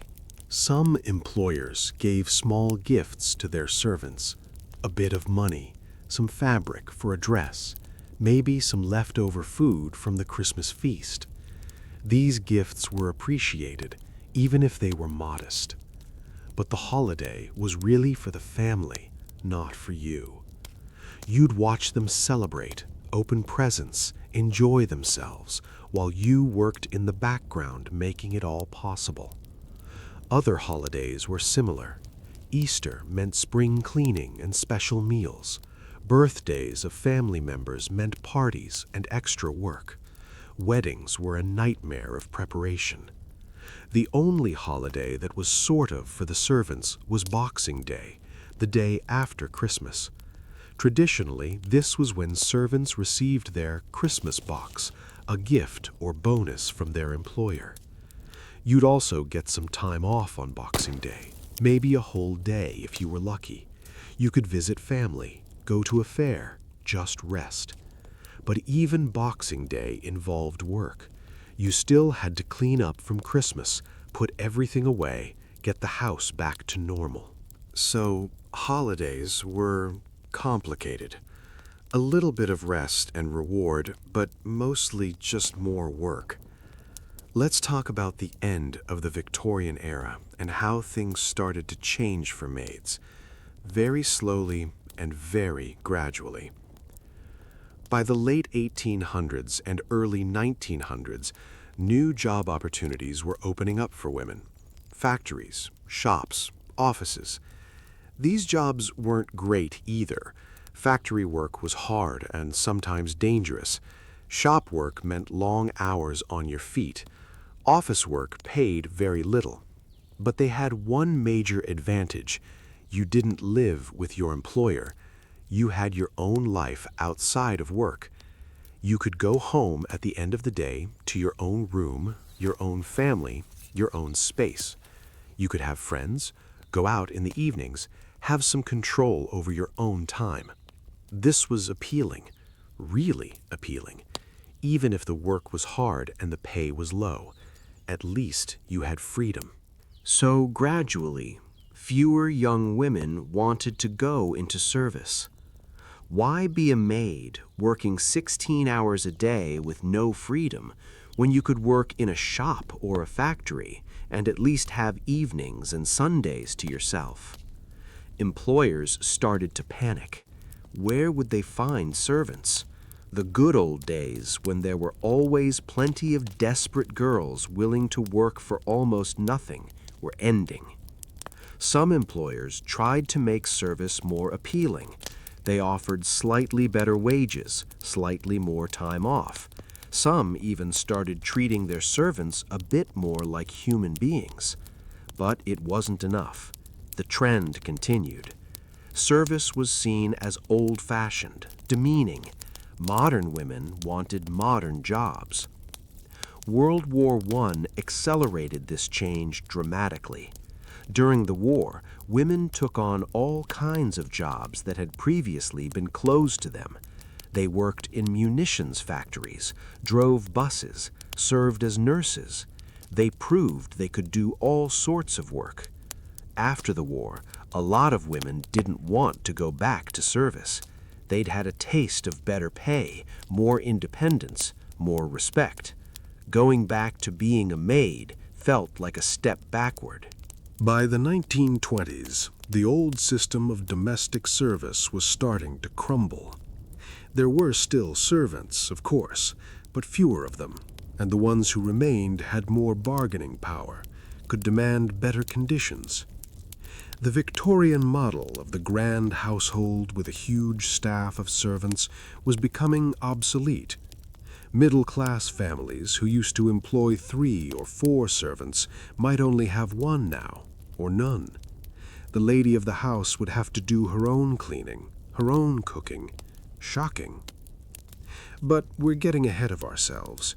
We're supposed to be talking about the Victorian era, when service was still the main option for millions of women.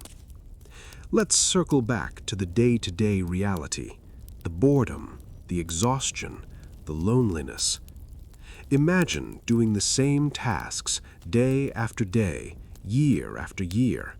Waking up in the dark, cleaning fireplaces, sweeping floors, washing dishes, scrubbing pots, polishing brass, making beds, carrying water, emptying chamber pots, serving meals, cleaning up after meals, doing laundry, ironing, mending, and finally going to bed exhausted, only to wake up and do it all again. There's no variety, no stimulation, no opportunity for creativity or growth or learning, just the same boring, hard work forever. Your hands are always in pain, your back always hurts, you're always tired, always hungry, always cold in winter, always hot in summer, always aware that you're one mistake away from being fired and ending up on the street. You can't even look forward to the future, because what future is there? More of the same, working until your body gives out, and then what? The workhouse? Begging? Best case scenario, you find a man willing to marry you, and you can leave service, but that's a gamble. This was the reality for so many women. Not dramatic, not exciting, just quietly, steadily miserable. And nobody talked about it. The families upstairs didn't think about it. The servants didn't complain because complaining got you fired. Society didn't care because these were just poor girls, and poor people were expected to work hard and not make a fuss. So the maids kept working. They survived. They got through each day as best they could. But mostly it was just endurance, getting through another day and another and another. Which brings us back to the title of this whole thing. Why nobody wanted to be a Victorian maid. Because it was hard work for terrible pay, with no freedom and no future. Because you were treated as less than human. Because your health would be destroyed and you'd have nothing to show for it. The only reason anyone became a maid was because the alternatives were even worse. Starvation, prostitution, the workhouse. Service was the least bad option, and that's about the most depressing endorsement you can give a job. So yeah, Victorian maids, their lives were boring, hard, lonely, and sad. There's no dramatic twist here, no exciting revelation, just the quiet truth of millions of women who worked themselves to exhaustion to make other people's lives comfortable. Let's keep drifting through this topic for a while longer. Let's drift into some of the more specific types of servant positions we haven't fully explored yet, because the world of Victorian domestic service was surprisingly complex, with all these different specialized roles. Take the between maid, for instance. This was exactly what it sounds like, a maid who was between positions in the hierarchy. She'd help wherever she was needed. One day she might be assisting in the kitchen, the next day cleaning bedrooms, the next day serving a table.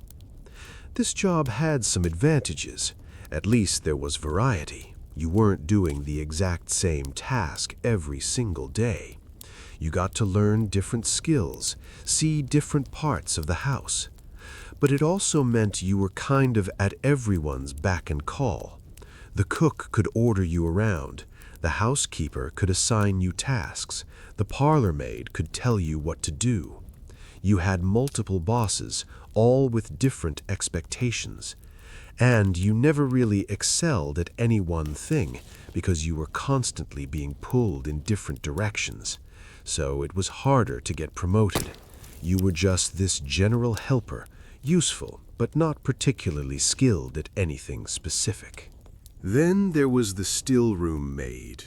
The still room was this sort of in-between space in Victorian houses, not quite the kitchen, but connected to it. It was where preserves were made, tea and coffee were prepared, desserts and pastries were assembled. The still room maid worked under the housekeeper, not the cook, which was an important distinction in the servant hierarchy. She'd make jams and jellies, brew tea, prepare the elaborate afternoon tea service that Victorians loved. This was considered a relatively nice position. The work was still hard, but it was more refined than scrubbing pots. You were working with food, but the nicer kinds of food. Sugar and fruit and delicate pastries, not greasy roasting pans. Plus, the still room was usually cleaner and more pleasant than the main kitchen. Less heat, less chaos, less of the cook yelling at everyone. If you could get a position as a still room maid, you were doing okay. It was a step up. Another specialized position was the dairy maid, though this was more common in country houses than in London townhouses. She'd be responsible for the dairy, making butter and cheese, taking care of milk and cream. This involved getting up incredibly early to milk cows, or at least to receive the milk and process it.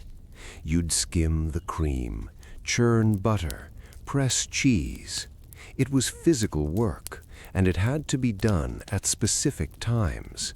Milk doesn't wait for you to feel like dealing with it. But at least you were working somewhat independently. The dairy was its own little domain. If you were good at your job, you'd be left alone to do it. The downside was that you smelled like milk all the time, and in summer, when milk spoiled quickly, the whole operation was stressful. You had to work fast to process everything before it went bad. Let's talk about the hall boy, even though we're mostly focusing on female servants. The hall boy was usually a young teenager, one of the lowest male servants.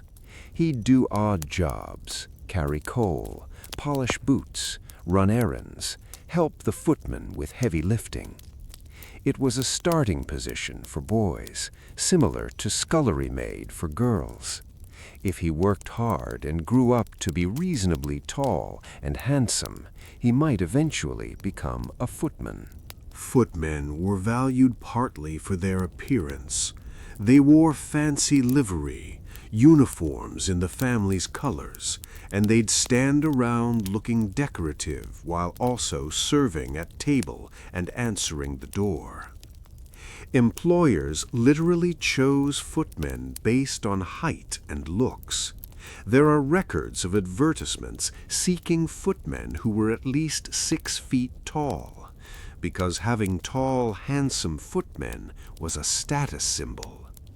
This was weird and shallow, but that was the Victorian era for you.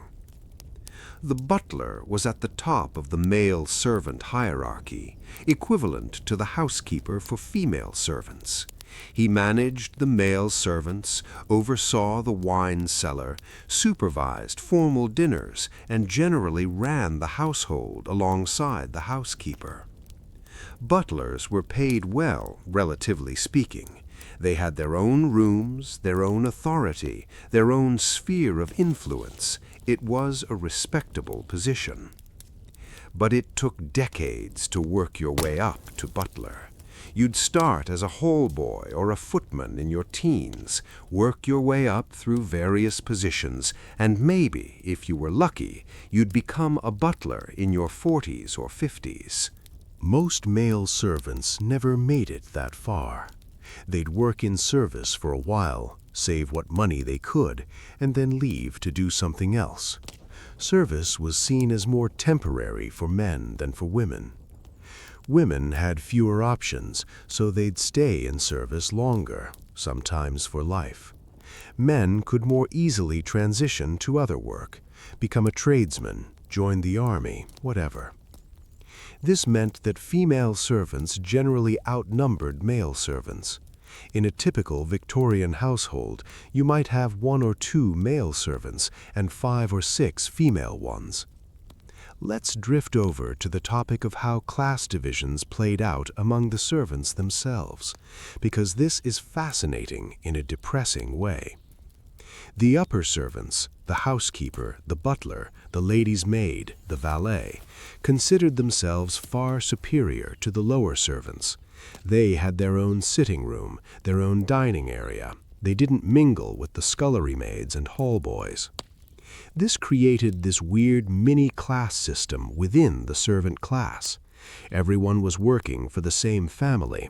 Everyone was being exploited in the same basic way, but instead of banding together, they'd stratify themselves and look down on each other.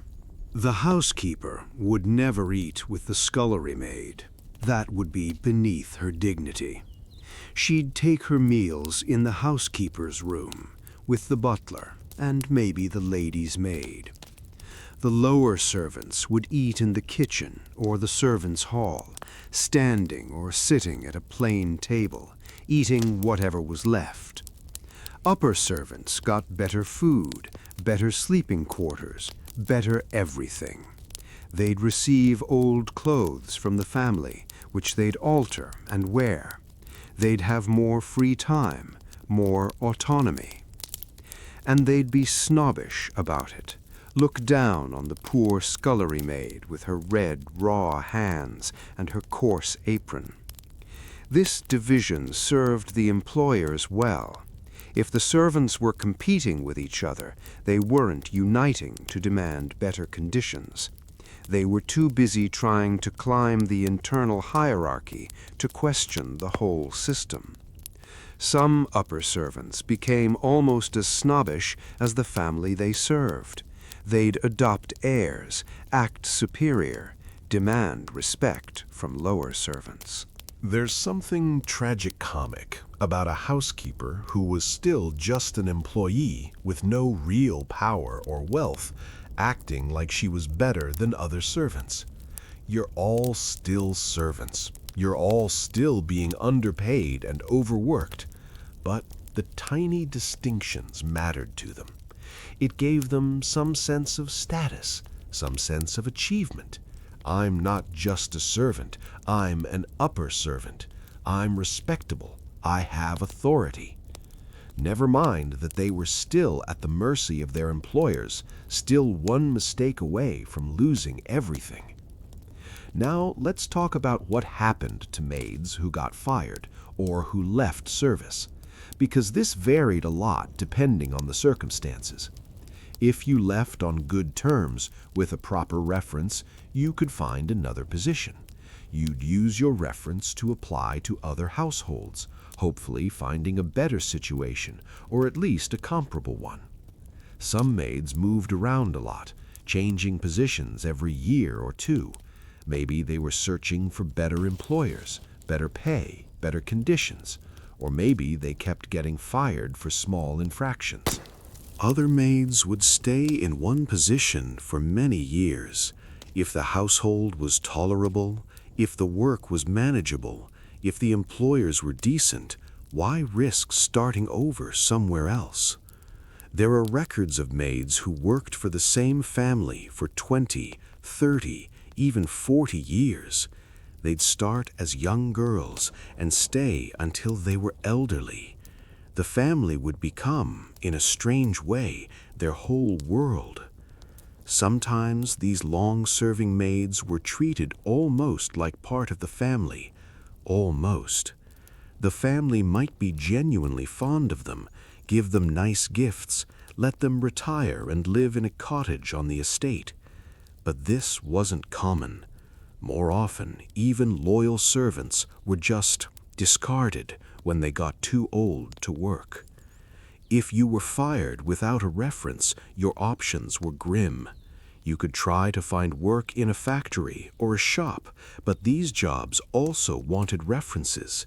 You could lie about your employment history, but if you got found out, you'd be fired again. Some women ended up in the workhouse. The workhouse was supposed to be a safety net for the desperately poor, but it was designed to be as unpleasant as possible to discourage people from using it. You'd have to wear a uniform, basically a prison outfit. You'd be separated from your family. You'd have to work, hard, tedious work like picking apart old ropes or breaking rocks in exchange for meager food and a place to sleep. The workhouse was the last resort. You'd do almost anything to avoid ending up there. Other women turned to prostitution. This was the absolute bottom of the barrel, but if you had no money, no job, no family to help you, what else could you do? Victorian cities had thousands of prostitutes.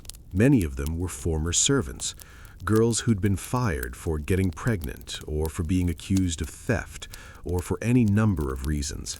They'd had no other options. It's desperately sad. The whole system was designed to keep women poor and powerless, and then it punished them for being poor and powerless. Some former maids got married and escaped service that way. This was the dream. Find a decent man, get married, keep house for your own family instead of someone else's. But marriage was its own gamble. You might marry well. A tradesman with a steady income, a kind temperament, a willingness to share the work. Or you might marry badly, an alcoholic, a violent man, someone who couldn't keep a job. And now you were stuck with him. You couldn't leave. Divorce was nearly impossible. You just had to endure. Still, a lot of maids took the chance. They'd meet someone, maybe another servant, maybe a local tradesman, and after a brief courtship, they'd marry. The wedding would be small and cheap. The bride might wear her Sunday best dress. There'd be a quick ceremony, maybe a small celebration with a few friends, and then she'd leave service, move into whatever housing her new husband could provide, and start a new life.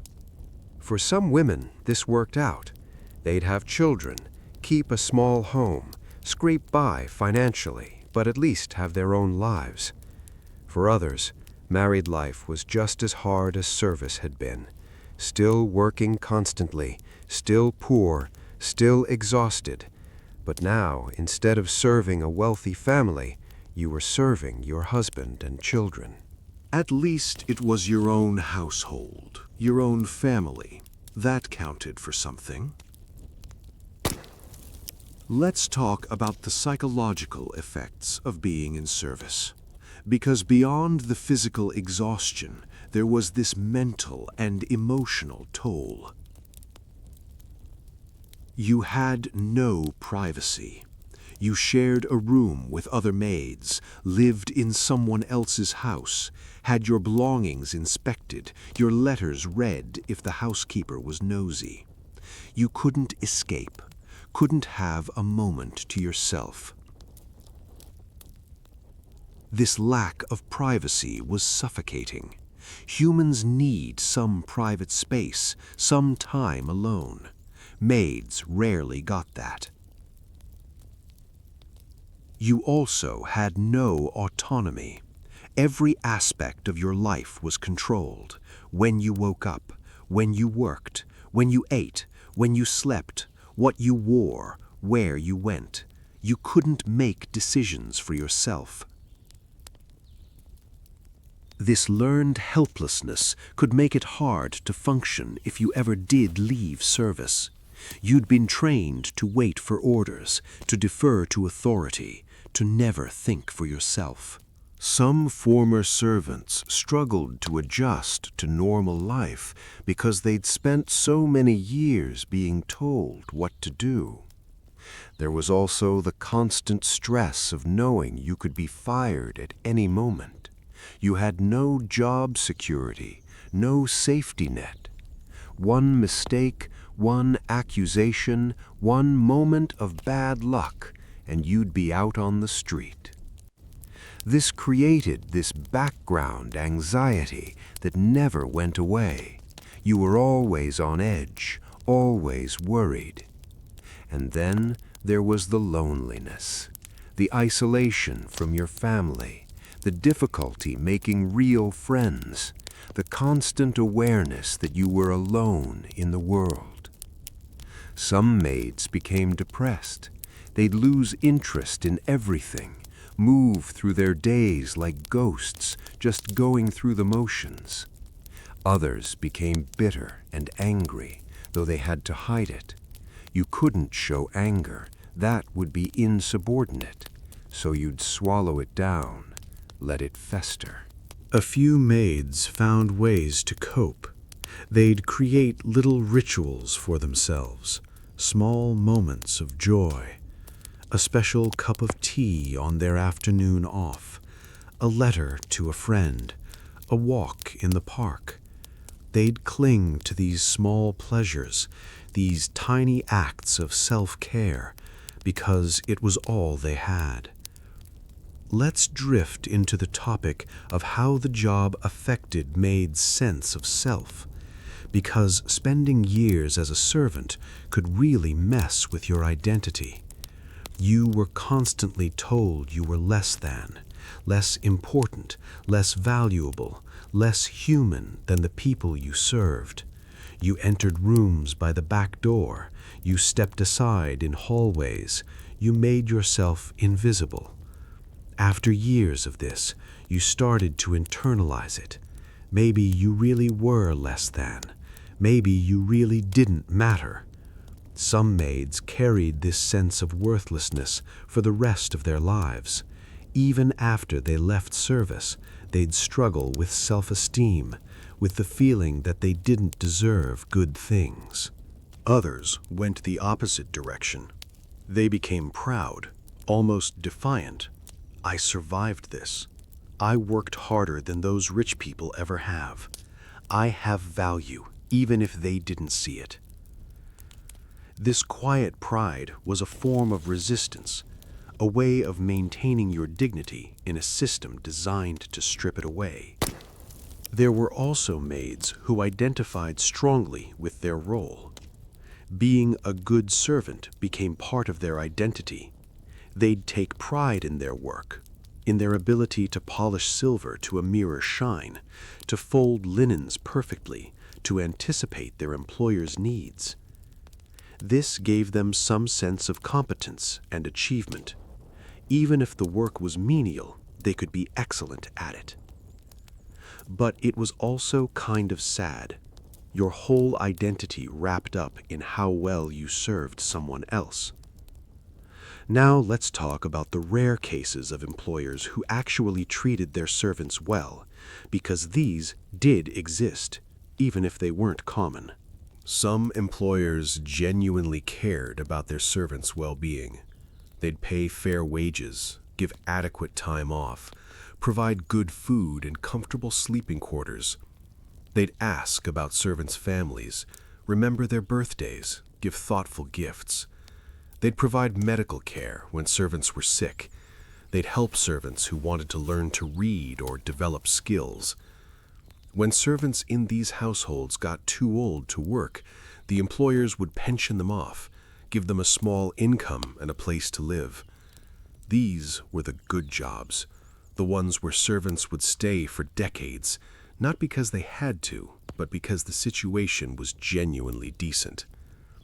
There are accounts of servants who spoke fondly of their employers, who maintained relationships with the family even after they left service. One former maid wrote in her memoir about how her mistress taught her to read, encouraged her to educate herself, and eventually helped her open a small shop. This kindness changed the trajectory of her entire life. But these stories were exceptions. Most employers were at best indifferent. They wanted good work for low pay, and they didn't think much about the humans providing that work.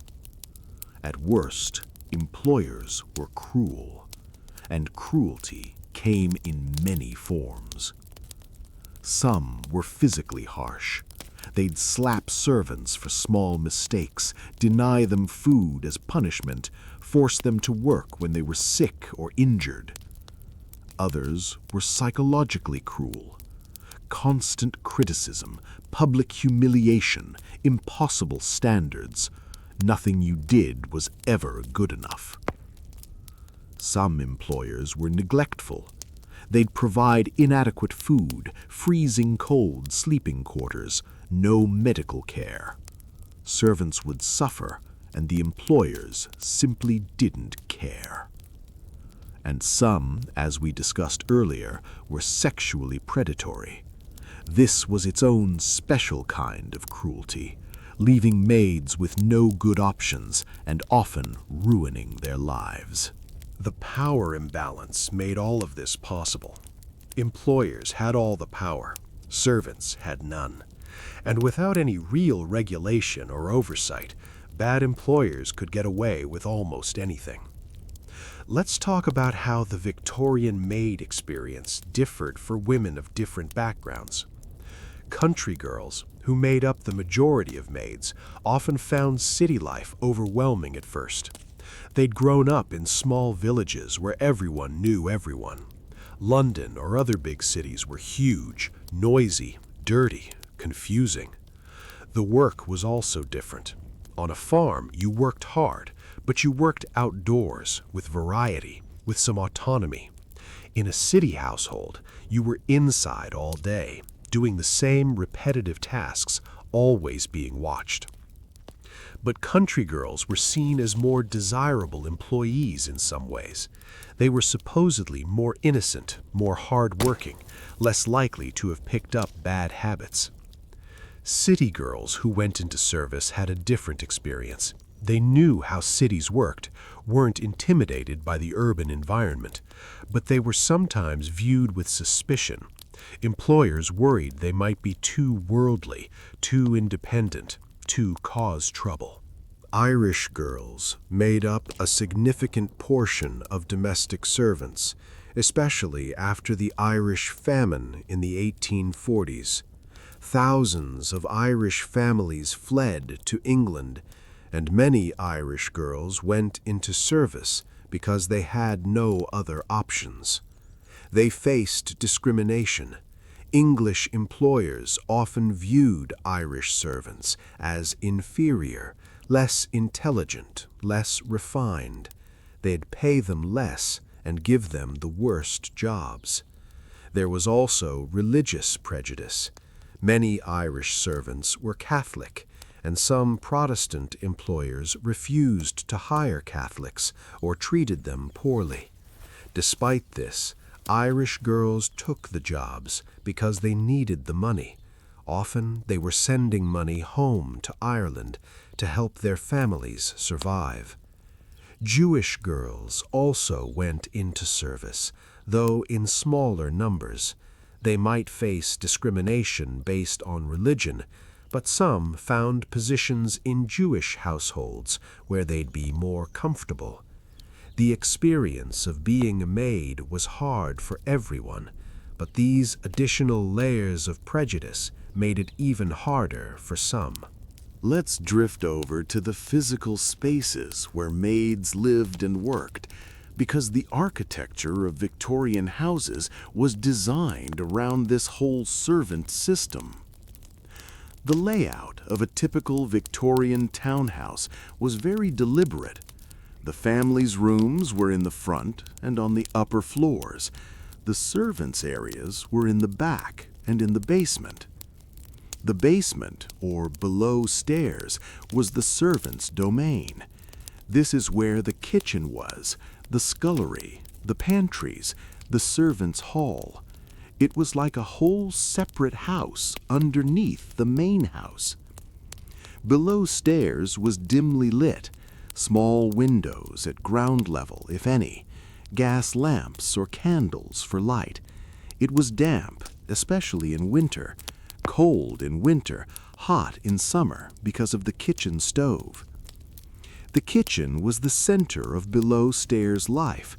A big room with a massive stove, a large table for food preparation, shelves and cupboards everywhere. It smelled like cooking and smoke and sometimes grease.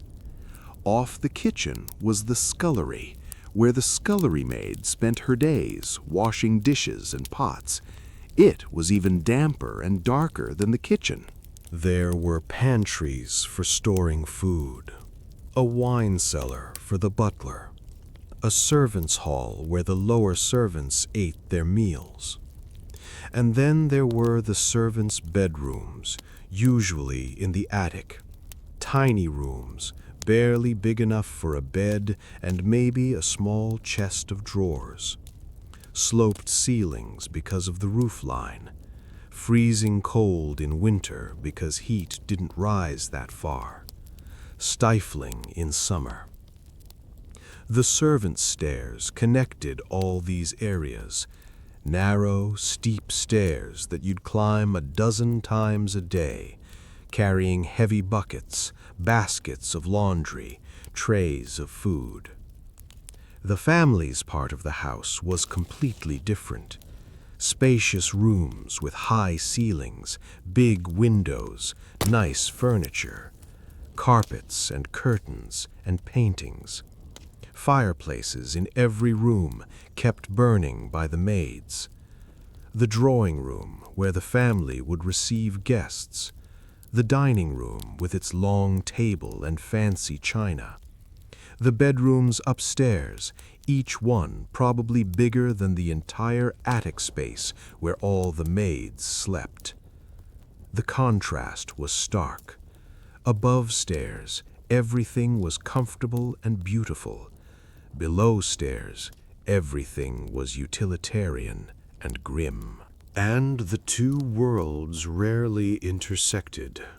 The families stayed upstairs, the servants stayed downstairs, except when they were working in the family's rooms, and even then they were supposed to be invisible. Some houses had literal hidden passages for servants, narrow hallways and staircases that let you move around the house without being seen by the family. The whole architecture was designed to make servants disappear, to create the illusion that the house just magically cleaned itself, that meals appeared from nowhere, that fires lit themselves. It was dehumanizing. You were a ghost in someone else's house. Now let's talk about the slow decline of this whole system. We touched on this earlier, but let's go into more detail. In the 1880s and 1890s, domestic service was still booming. Millions of women working as maids, no sign of the system changing. But cracks were starting to show. The rise of industry meant more job options for women. Education was becoming more widespread, so women were more literate, more aware of their options, less willing to accept terrible conditions. There were also early labor movements starting to form, unions for factory workers, campaigns for better working conditions, socialist ideas about workers' rights. Domestic servants weren't really part of these movements yet. They were too isolated, too scattered across individual households, too afraid of losing their jobs. But the ideas were in the air. The notion that workers deserved fair pay, reasonable hours, basic dignity. Some progressive voices started criticizing the servant system. Writers, social reformers, early feminists. They pointed out how exploitative it was, how it trapped women in poverty. But most people didn't care. The system worked for those who benefited from it, and those people had all the power. The real change came with World War I. In 1914, when the war started, Thousands of men went off to fight. This created labor shortages in all sorts of industries. Suddenly, women were needed for jobs that had previously been closed to them. Factory work, especially in munitions plants, clerical work, transportation, nursing. These jobs paid better than service. They offered more freedom, and they were seen as patriotic. You were supporting the war effort. So women left service in droves. Why be a maid when you could work in a factory making bombs and earn twice as much? Employers were horrified. Where would they find servants? Who would cook and clean and take care of them? They tried to make service more appealing, offered higher wages, better conditions, but it wasn't enough. The war also changed social attitudes. Women who'd worked in factories and offices had proven they could do all sorts of jobs. They'd had a taste of independence, of earning real money, of being valued for their work. Going back to service, with its long hours and low pay and subservient role, felt like going backwards. After the war, in the 1920s, service continued to decline. There were still servants, but fewer of them, and the ones who remained had more bargaining power. Employers who wanted to keep their servants had to offer better wages, more time off, more respect. The days of treating servants as less than human were starting to end. Technology also played a role. Electric lights, indoor plumbing, gas stoves, vacuum cleaners. These inventions made housework easier, which meant you needed fewer servants. A household that previously needed 5 maids might only need 2, or 1, or none, if the lady of the house was willing to do her own housework. And increasingly, middle-class women were doing their own housework, not because they wanted to, but because they couldn't afford servants or couldn't find anyone willing to work for them. This was seen as a crisis by the middle and upper classes. How would they maintain their lifestyles without servants? But for the working class women who would have been those servants, it was liberation. Freedom from a system that had exploited them for generations. By the 1930s, the Victorian model of domestic service was essentially dead. There were still some wealthy households with servants, but it was nothing like the vast armies of maids that had existed in the 1800s. And honestly, good. The system was exploitative and dehumanizing. It needed to end. Let's wind down by thinking about the legacy of all this. What impact did this system have beyond the individual lives of the maids who lived through it? One legacy is in our cultural memory. The image of the Victorian maid is everywhere in period dramas, novels, movies, usually romanticized. The pretty maid in her crisp uniform, demurely serving tea. This romanticization glosses over the reality. It makes service seem quaint and charming, rather than the exploitative system it actually was. There's also a class legacy. The Victorian servant system reinforced class divisions. It taught wealthy people that they were naturally superior, that it was right and proper for poor people to serve them. And it taught poor people to be deferential, to accept their place, to not question the system. These attitudes didn't disappear when service ended. They lingered. Class divisions in Britain and other countries are still influenced by this history. There's a legacy in architecture, too. All those Victorian houses with their servants' quarters, their back stairs, their divided spaces. Some of these houses still exist. The physical layout remains, even though the system that created it is gone. And there's a personal legacy in the families descended from Victorian maids. Thousands and thousands of people today who had great-great-grandmothers who worked as maids, who scrubbed those floors and emptied those chamber pots and endured all of it. Some of those descendants know their family history, others don't. The stories got lost or were never told because service was seen as shameful. But those women existed. They mattered.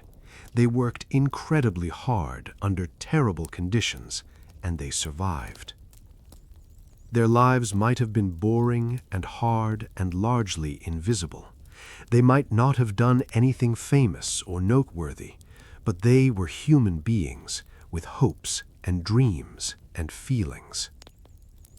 And they deserved better than what they got. So that's the story of Victorian maids, why nobody wanted to be one, and why so many ended up in the job anyway. It's not a dramatic story. No heroes or villains, really. Just a system that ground people down, day after day, year after year.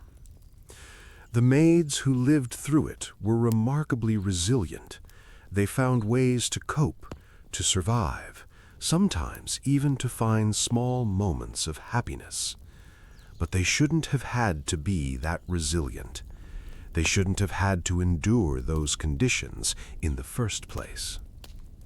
The fact that millions of women went through this and society just accepted it as normal says a lot about the Victorian era, about how little value was placed on working-class lives, especially women's lives. Things eventually changed, the system ended, but it took a long time and a lot of suffering along the way. Anyway, that's the end of this long, meandering journey through the world of Victorian domestic service. I hope this helped you drift off, or at least gave you something to think about as you settle in for the night. The lives of Victorian maids weren't exciting or glamorous. They were just hard and sad and boring, which is kind of the perfect topic for a sleep history video, honestly. So go ahead and close your eyes. Let the endless repetition of scrubbing floors and polishing brass and carrying water lull you into sleep.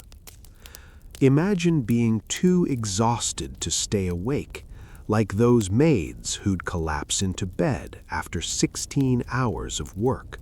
Let yourself drift off, knowing that at least you're not waking up at 5 in the morning to clean out fireplaces. Sweet dreams, or if not sweet dreams, at least dreams where you are not emptying chamber pots or dodging your employer's creepy son, or getting yelled at for a speck of dust on the mantelpiece. Sleep well. You've earned it. Unlike Victorian maids, who worked constantly and barely slept, and definitely didn't get calm, soothing history videos to help them relax. Good night.